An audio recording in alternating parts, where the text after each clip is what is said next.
For an enslaved person in the antebellum South, the geography of captivity was absolute. The plantation system was an enforced grid of violent surveillance, where any attempt to step off the map meant risking capture, torture, or death. Survival usually required a covert, punishing journey, covering hundreds of miles to reach northern states or Canada. Finding permanent, safe refuge within the borders of the slave-holding South seemed geographically impossible. But there was an exception. This map shows the footprint of a colossal wetland sitting squarely between two major slaveholding states. This is the Great Dismal Swamp.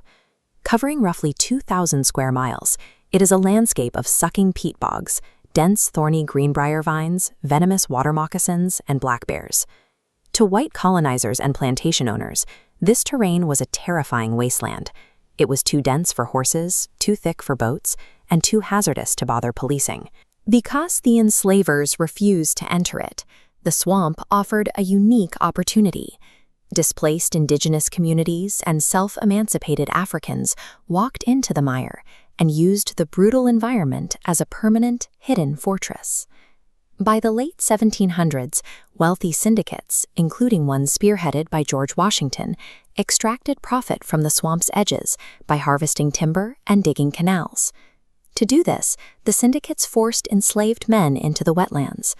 These laborers were required to meet impossibly high daily quotas, hacking through cypress trees to produce wooden shingles by hand. Living just beyond the sightlines of the canal overseers were the edge Maroons. These were fugitives who set up permanent, hidden camps right on the swamp's periphery. The two groups developed a covert economy. Edge Maroons helped enslaved workers hit timber quotas and produced surplus shingles. In exchange, workers compensated the Maroons with snubbled items they couldn't make, like glass bottles, clothing, and pipes. The syndicates built an industry to drain and monetize the swamp, but they inadvertently supplied a robust supply chain that financed a hidden, free society right under their own noses. Further away from the canals, deep in the swamp's hinterlands, the environment was so severe that no white overseer or slave catcher could survive a search. Life out here relied on a specific geological anomaly known as Mesic Islands. These were elevated sandbars scattered throughout the mire that stayed dry.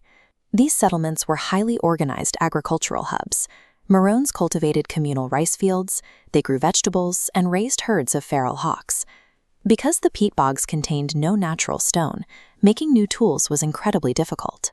Archaeological digs show that the Maroons systematically excavated 1,000-year-old Native American arrowheads, reshaping them into modern knives and axes. These interior settlements functioned as independent, self-sustaining villages. Thousands of people lived entirely off the grid, severing all ties to the violent economy that surrounded them. The swamp's interior functioned as a protected space for cultural synthesis.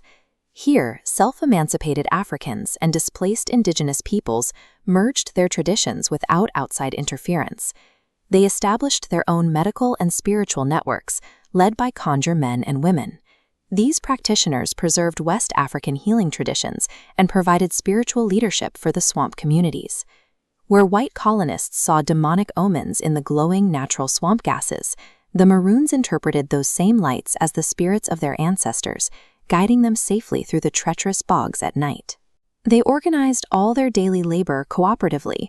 According to the accounts of people who later left the swamp, the community worked with one head and one heart to ensure everyone had enough to eat. By retreating into the most hostile environment on the Atlantic coast, they successfully reclaimed their physical liberty, their cultural practices, and their spiritual autonomy. In 1865, the external threat that forced these communities into hiding was dismantled with the abolition of institutional slavery in the United States. With the danger of the plantation system gone, generations of Maroons finally emerged from the Great Dismal Swamp, integrating into a newly freed society. They left very little behind. The highly acidic peat and standing water of the swamp rapidly decayed their wooden cabins, organic textiles, and plant-based tools, nearly erasing the physical evidence of their 2.5-century existence. But their hidden history dismantles the core justification of the antebellum South. The enslavers claimed that African Americans were incapable of organizing, surviving, or governing themselves without white oversight. For 250 years, the Great Dismal Swamp was the site of American history's longest, most successful ongoing rebellion, a cooperative world built entirely in the blind spot of the machine that sought to destroy them.